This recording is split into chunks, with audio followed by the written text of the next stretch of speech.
welcome to Royally Unfiltered, the show that takes you behind palace gates like never before. This week, helping me tackle all the biggest headlines, our royal commentator, Victoria Arbiter, and the man who's seen it all from inside the palace walls, former press secretary to the late Queen Elizabeth II and King Charles III, Dickie Arbiter. A truly international discussion today. We've been bouncing around with good night, good morning, hello, because Victoria, you're in Australia, Dickie, you're in the UK. I feel like we're getting the most rounded, unique conversation today about the royals. Well, you're absolutely right. I mean, here it's 5 o'clock in the morning, so beauty sleep has gone out the window. I think Victoria can tell me what time it is in Australia. Well, to be fair, though, I got the 5 a.m. call last time. So thank you for taking one for the team this time. I'm actually feeling a little left out between you both with your ties. Kinsey, you have to show off your tie. Thank you. My beautiful tie. Dickie, can you tell us who makes these gorgeous ties? There's a lady called Jane Ireland. They're actually hand painted. She hand paints them. She designs them. She does it particularly for me. She doesn't do it for her stall in Covent Garden. She's there every Wednesday and Friday. And what happens is I wear them. I wear them once. I mean, you won't see this one again that I'm wearing on your show, maybe on another show. And then I go back to her and I give her all my ties, which is about 8 of them, and she gives me new ones. It's a good relationship, and I've been doing it for more than 25 years now. I give her the old ones, she sells them, and I get the new ones, and it's recycled just like that. Are you an influencer? Are there tags on them that say "as worn by Dickie Arbiter"? Is it like Meghan Markle? They have a tag that with your face on them. I'm surprised you can say Dickie Arbiter and Meghan Markle in one word. Kinsey, I'm actually really glad that you've given an opportunity to clarify on the ties, because I cannot tell you how many people say to me, love your dad's ties, but why does he always wear the same one? And as he's just pointed out, none of them are the same. And of course, if you were to line them all up, you would see all the subtle differences. But I think it's just that splash of color that makes them so unique, but so immediately identifiable to you. So now I can direct everyone to you and say he doesn't wear the same one twice. Well, that is an excellent point. And next time somebody says that, say, how rude of you to have any sort of question regarding my father's beautiful tie collection. So I thought of you both as I was getting ready for this show, because it was announced this week that Foster and Partners has been chosen for the National Memorial to Queen Elizabeth II. And these designs have been incredible. I think that there's one that actually includes Prince Philip, which kind of surprised me in the most pleasant way. Victoria, what was your initial reaction to some of these sketches we've seen that could inevitably be made to celebrate Queen Elizabeth's life? Honestly, Kinsey, I was absolutely delighted with the final choice. I'd seen the other sketches for the other companies that had bid for the honor of memorializing the late Queen, but I think this one just hits the mark perfectly. We've got the Queen on horseback, which is just such a immediately recognizable sight of the Queen. We've got her with Prince Philip, who is her consort of 73 years, and I think the Queen with Prince Philip is appropriate. But what I really like too with the bridge is that it is modeled on her wedding tiara from when she married the Duke of Edinburgh in 1947. But I think what the Queen would have liked about it, and of course I don't want to speak for her, but it is accessible. It's something that people can use. It feels traditional, but it also feels modern. And I think really they've struck such a good balance here with honoring the late Queen. Her statue will be overlooking the Mall for all those important ceremonial occasions, but also including something that people can go to and that they can use and they can enjoy. I think they've hit it out of the park. Absolutely. Dickie, are you surprised that this has happened so quickly? I mean, I'm, kind of excited to see it moving so quickly. Well, it has happened quickly and it hasn't happened quickly. Yes, the architect has been chosen after a selection of 5. The sculptor is not going to be chosen until next year, which would be the centenary of the late Queen. And it probably take another 2 or 3 years before we actually see any progress on the thing. So it's happening quickly in choosing, but it's not happening quickly in terms of erecting. The interesting point about this whole exercise is that it is almost opposite the memorial statues to her mother and father, which are also in the Mall, but on the north side of the Mall. So they'll be kind of looking at each other, which is a very good move. The fact that one is in St. James's Park on the Mall and the other one is on the Mall itself. So I think it will attract a lot of attention. And I'm pleased that they're moving forward so quickly, well, as quickly as you can do when you've got three elements to the thing. As Victoria rightly says, the bridge with the sort of shape of the tiara the Queen wore at her wedding in 1947. This is the Queen Mary tiara. She designed it way, way back in the 1920s. But it's a nice touch. And to have a memorial to the Queen, you've got to have the three elements. You've got to have the Queen on a horseback, you've got to have the Queen, and you've got, as Victoria rightly says, Prince Philip, her consort of 73 years. And remember that the Queen first met Prince Philip in 1939, so it's more than 73 years, it's 80 years. Do you think we'll see her when she's on horseback in a uniform? Because that would be really fascinating. Oh, yes. No, there's no other way of doing it. In uniform, in one of the Guards' regimental uniforms. That would be symbolic of her and horses and her closeness to the military and particularly the household division. Oh, how gorgeous. Which you saw a couple of weeks ago on Horse Guards Parade.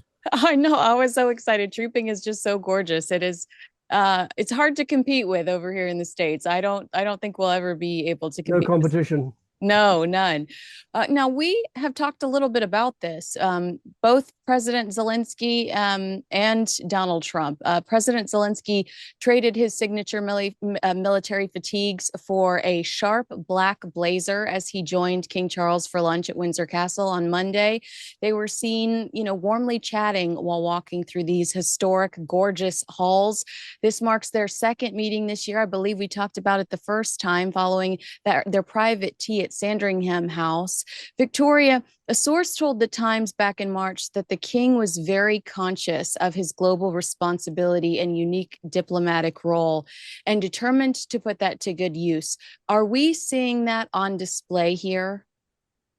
We are, but we're seeing it executed in a very delicate, very careful fashion. And that's the way it has to be. Much like his mother, the late Queen, the king is able to walk that really fine line where he's not saying anything outwardly, but his actions are speaking on his behalf. And I think as you rightly mentioned, that first meeting with Zelensky earlier this year in March, it came hot on the heels of a rather testy exchange between the Ukrainian president and Donald Trump in the Oval Office. And I think King Charles added a nice semblance of calm to proceedings.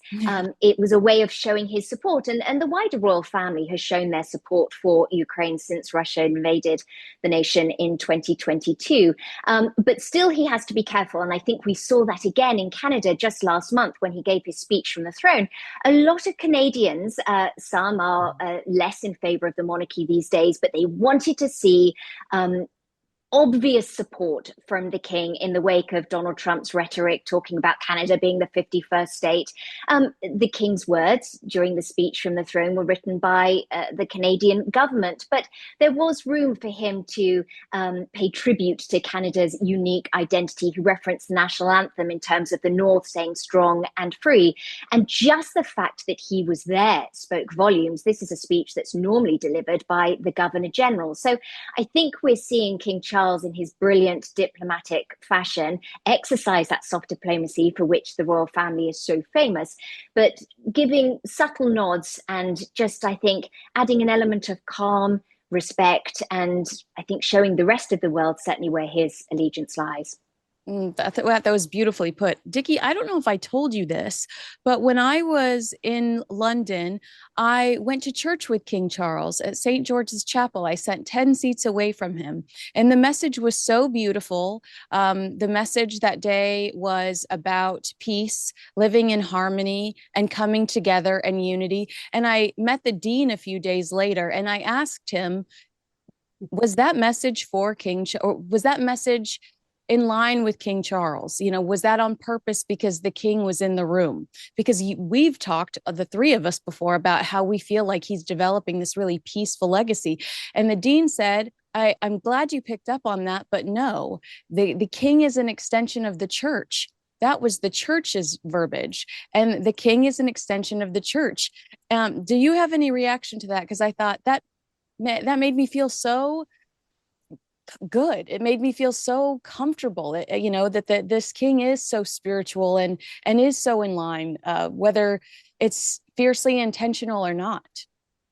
Well, I think it's intentional, but the Dean saying that the king is an extension of the church, he is supreme governor of the Church of England, which means he is the ceremonial head of the church. He doesn't have any say on the way the church performs, but he is the ceremonial head. And I think the church does expect certain things from him. And this is a very clear message of peace and calm. And he is a man of peace and calm, very much more so today than he was, say, 40 years ago. He's a changed man, and he's a man with great responsibility. So what you heard in St. George's Chapel, not in London, but in Windsor. Yes. But you heard something from the man from his heart, rather than something that has been written for him, and he just parrots the words. Wow, that's so beautiful. So we're going to kind of stick to this theme because Buckingham Palace confirmed on Wednesday that King Charles is expected to host President Trump. This is something that we knew was happening, likely sooner than later, because it is supposed to happen before the end of the month, or before the end of the year. I apologize. A spokesperson said His Majesty has known President Trump for many years and looks forward to hosting him and the First Lady later this year. Victoria, paint the picture for us. Is it true that this visit would include a carriage ride through central London and a beautiful state banquet, or could it look different because of the turmoil going on right now? Well, Kinsey, much of this remains to be seen. Typically, a state visit does include a carriage procession through central London and a ceremonial welcome at Horse Guards Parade. But in 2019, when Donald Trump was treated to a 3-day state visit by the late Queen, she did welcome him at Buckingham Palace, but that ceremonial welcome took place at Buckingham Palace. There wasn't the pomp and pageantry that we generally see at Horse Guards Parade. It hasn't been said yet where he's going to be hosted. It's very unlikely that he'll be staying at Buckingham Palace because the renovations are ongoing. The last couple of state visits, the leaders who've been there have been staying outside Buckingham Palace. There will be protests. That is inevitable. And as we know, Donald Trump is very sensitive to any kind of criticism. He doesn't like protests. He doesn't like people being horrible to him. The Trump baby balloon might make another appearance. So I think all of that is going to be taken into account. But I think this is also in keeping with why it's been suggested that the king had hoped to do this state visit later in Donald Trump's term, not in the first year, because he's sensitive, as we've talked already, to the perception from Canada. There he was in Canada really trying to illustrate Canada's sovereignty, and now he's hosting Donald Trump to a state visit. But of course, he acts on behalf of the government, and he has to follow government advice and ministers' advice. So I think there's a lot of moving parts here. It's a little bit like playing chess, but at the end of the day, the king will lay on the ultimate charm offensive. There will be a lavish state banquet. We can expect to see a number of members of the royal family there, along with other illustrious Americans that are based in the UK, because ultimately the king is going to want the president to leave feeling like he's had a beautiful experience. He's not there to further antagonize him. He's there to really exercise that soft diplomacy and cement relations between nations. Well, Dickie, Victoria basically answered this question, but I'm going to toss it to you as well. I mean, so much has happened since the initial invitation in February. What will be the goal? Is it peace? Is it tariffs? Is it all of the above? Well, soft diplomacy is going to be in play here, because the king certainly can't utter any political preferences or political dictum. He has to maintain a neutral stance. I think we need to clear up one thing, because, and Victoria's right, the Buckingham Palace undergoing what they call resurfacing, but what we would call renovation. The state visit is going to be at Windsor. The Prime Minister has said bells and smells and everything. It's not going to be exactly like that, because one of the things the Americans won't allow is a carriage drive, because the carriages aren't bulletproof. And what has happened in the past, the presidents have arrived, whether it's Buckingham Palace. In fact, Trump arrived at Buckingham Palace last time in 2019 and virtually dug up the lawn with his helicopter. And the Queen wasn't best pleased about that.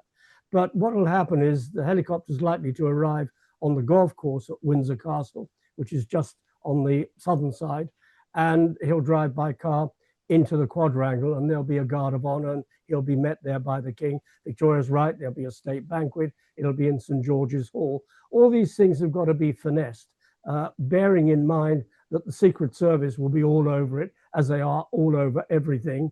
They will try and dictate, but there are only certain things they can dictate. They can't dictate the methodology behind the state visit. That is very much in the hands of the King through the British government. But it will have everything that Trump will want.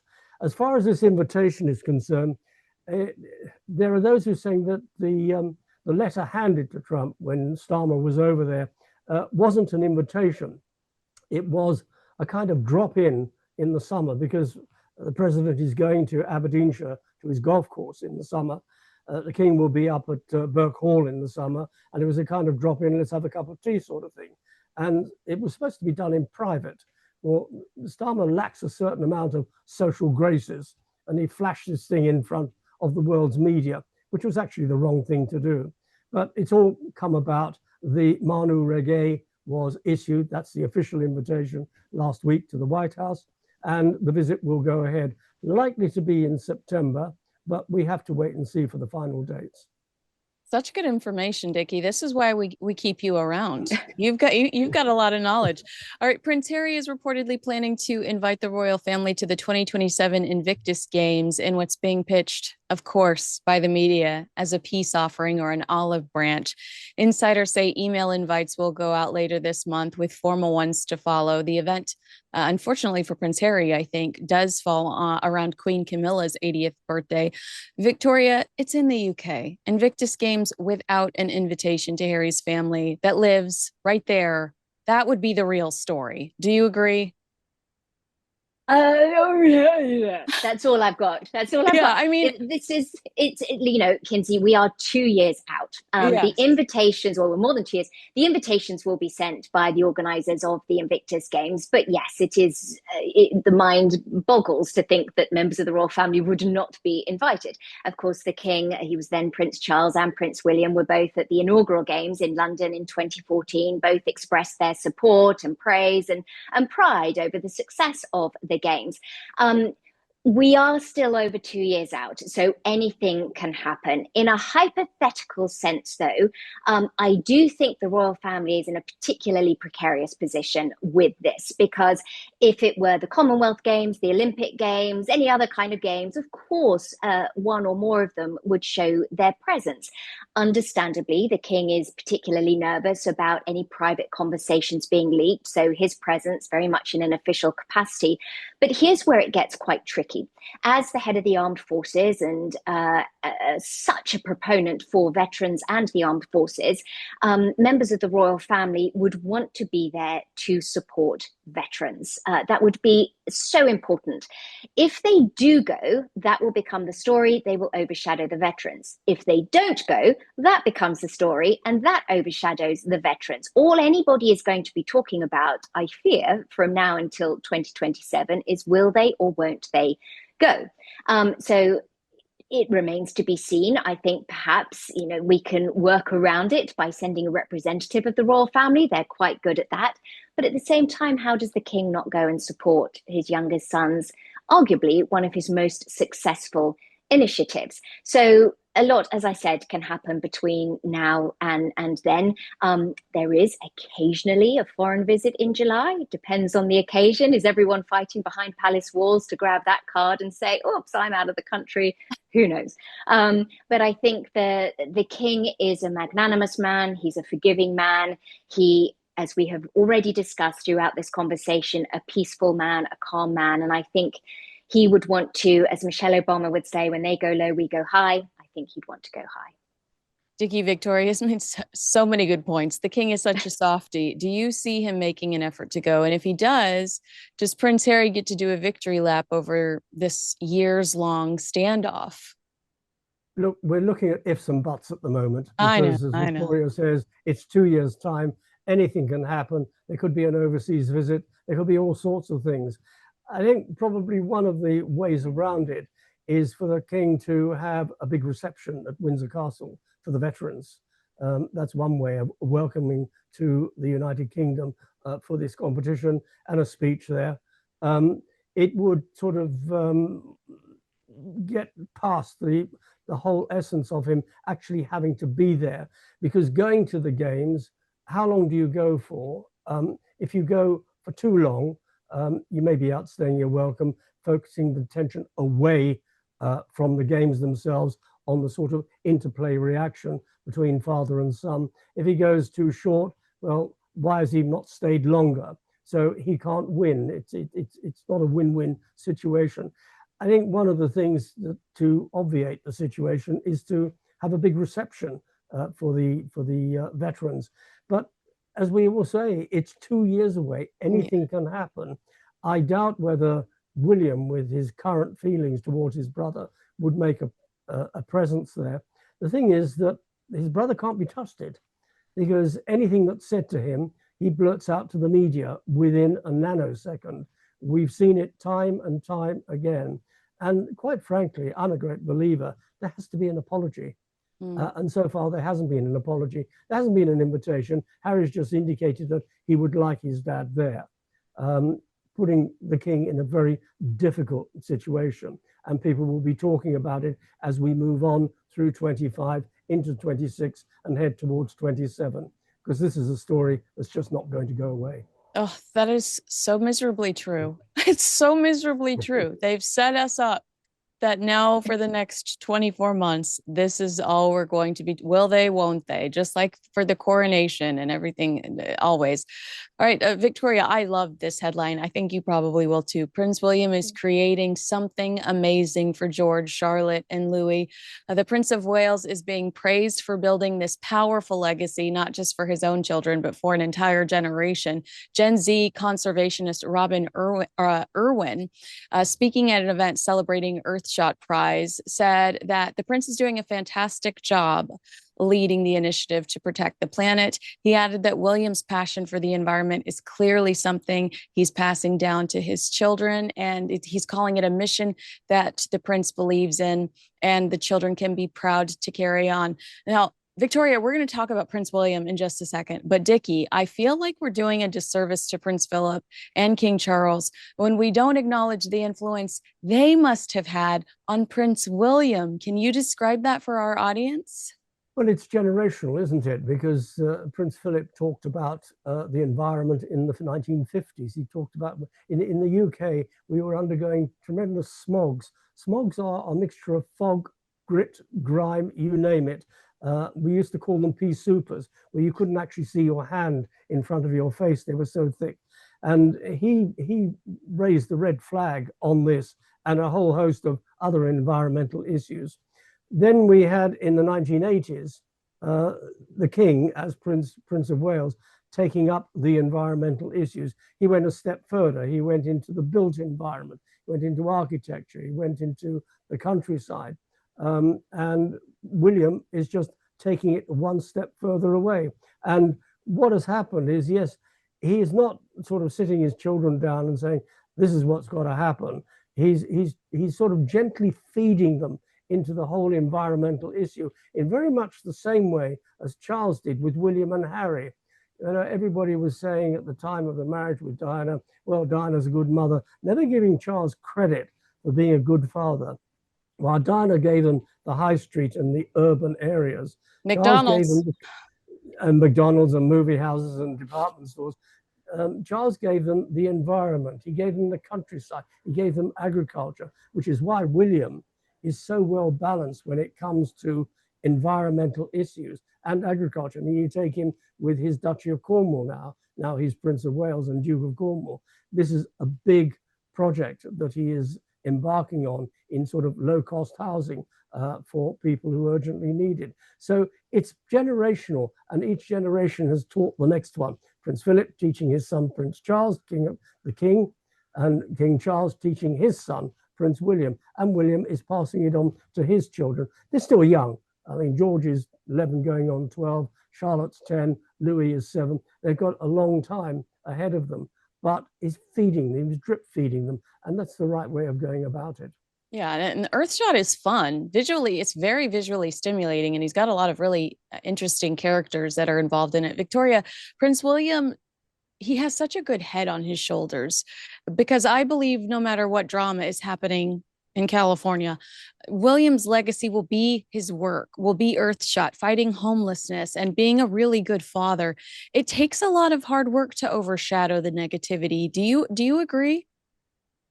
It does, but I think all William is determined to do is just keep doing the job at hand. And his work on Earthshot is remarkable. We're at the halfway point this year. The Earthshot Prize is going to be taking place in Brazil in November, at the same time that Brazil is hosting COP30. So there's going to be a huge amount of attention on Brazil, which is great, because I think William perhaps was a little bit disappointed last year. The Earthshot Prize took place during the US election, and so there were a little less column inches spare for conservation. But Robert Irwin, who you mentioned before, he's a bit of a national treasure here in Australia, his whole family. And he grew up against a backdrop of conservation. And so I think that's why his praise for William has been so high, because he recognizes someone who's grown up with a similar background in terms of the themes that have been pushed, how conservation has been at the core of everything. And William really is creating a remarkable legacy here. But where I think he's been so smart, two things actually, Kinsey. First of all, he approaches each of these initiatives with optimism. He said in 2018 that the global narrative around conservation was so pessimistic and full of gloom and doom, but he's brought an optimism to it, and people are much more likely to want to get involved when there is a sense of positivity. But also, he's never professed to be the expert.